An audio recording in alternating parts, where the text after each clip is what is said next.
Hey everybody, Jim and Roth here to talk about 2016, the year of the X-Men movies. Are there too many X-Men movies? Are we overdosing on X-Men? Too much X-Men. Too much X-Men in the diet. Well, let's tell you what we're talking about. Opening up, we have 3 X-Men movies opening up in 2016, and they are, first out of the gate, Deadpool, opening February 12th, 2016, followed by X-Men Apocalypse, opening May 27th, 2016, and then closing out the year, the recently announced release date of Gambit, October 7th, 2016. That was Roth, very triumphant. Yes. Well, we'll see. Roth, I pose to you, do we have too many X-Men movies coming out next year? I don't think so, no. Okay. I think that because these are very different tones, you know, I think, first of all, Bryan Singer has said quite a little bit that Apocalypse is going to be a huge, epic, although that's misuse of the word, technically speaking, but still, disaster film in the vein of Roland Emmerich, only in the sense that it's a huge disaster, not otherwise. They're good friends. Yeah, so I think that that's going to be sort of its own animal, and it's obviously an ensemble piece.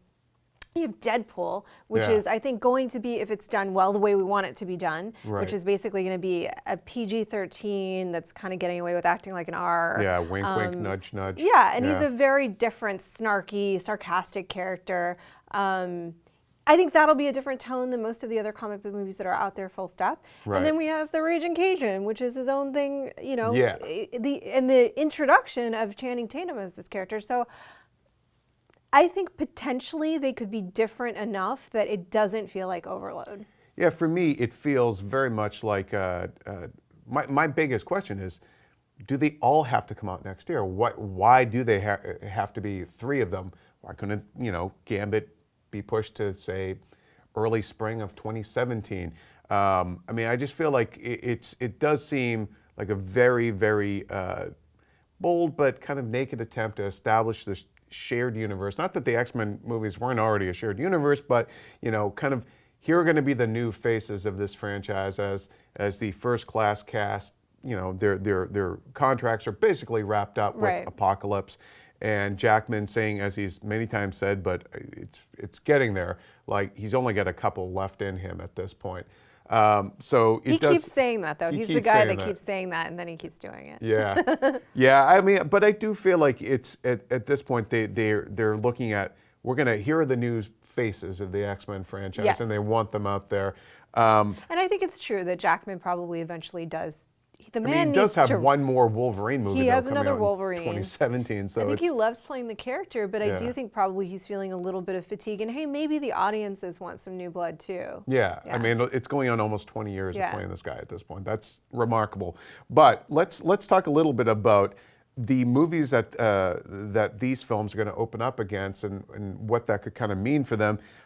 We have, Deadpool seems to have the sort of the best bet at really kind of trampling the competition here, because it's going up against a film called Gods of Egypt, which is this Gerard Butler kind of fantasy mythological epic, and then an animated movie about pets, which I guess never bank against an animated movie with a dog or a cat in it. I really wouldn't, and I'm especially if they talk. But I'm actually being serious in the sense that will appeal to families. It's a totally different, it's a totally different demo, audience. and then you also have a movie, I believe, called How to Be Single, which is, a comedy. So again, totally different demo, but an action movie with especially a character that people have really been champing at the bit to see come back on the big screen.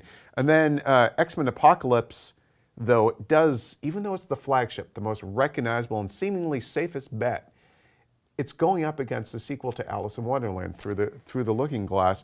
And then it's opening up the week before Ninja Turtles 2. Right. Which could eat into its second weekend. Definitely. I mean, listen, whatever anybody thinks about Alice in Wonderland or Ninja Turtles, which we also have thoughts, those Alice in Wonderland is a massive hit. It made $1 billion.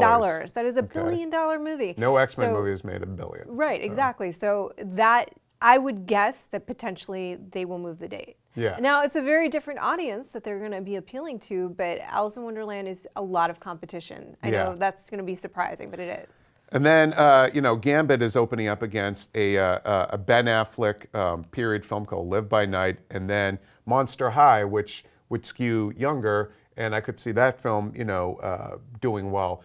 So I really do feel like X-Men Apocalypse, which is that's your flagship. That's the Yeah. one you don't want to see. Tank. Yeah, that's your baby.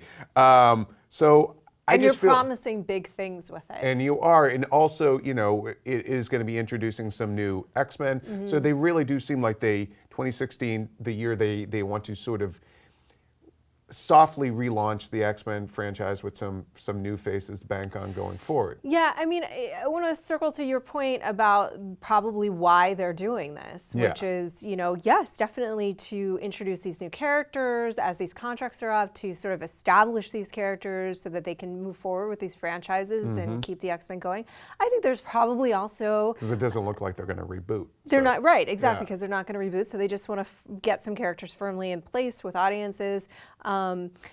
I think that there's also probably a bit of a pissing competition between these studios with these different franchises and these different Elaborate characters. on this, because 2016 is already a very crowded year for a lot of movies, but especially comic book movies. Yeah, we've got right now 8 that are announced. So we have the 3 X-Men movies, 2 from DC, 2 from Warner Brothers, 2 of their DC films. We've got 2 Marvel movies, and then Sinister Six from Sony, which We'll see. We'll see what ends up happening with that. But it's not too late for another movie to even get announced at this point. But right now, we're only in the first week of January, people. Yeah, right now it's 8 comic book movies in total. So I think one of the big questions, I do think that they're sort of racing to try and establish some kind of dominance with these shared comic book universes at this point. And it's only getting more and more complex when you bring in TV. But that aside, is there overall comic book fatigue, do you think? I think we're getting to that point. We'll have to see how, Ant-Man performs and stuff like that. But I mean, Marvel is pretty much bulletproof, I think, at this point. The question really is going to be, like, can the X-Men movies, can any of these 3 compete?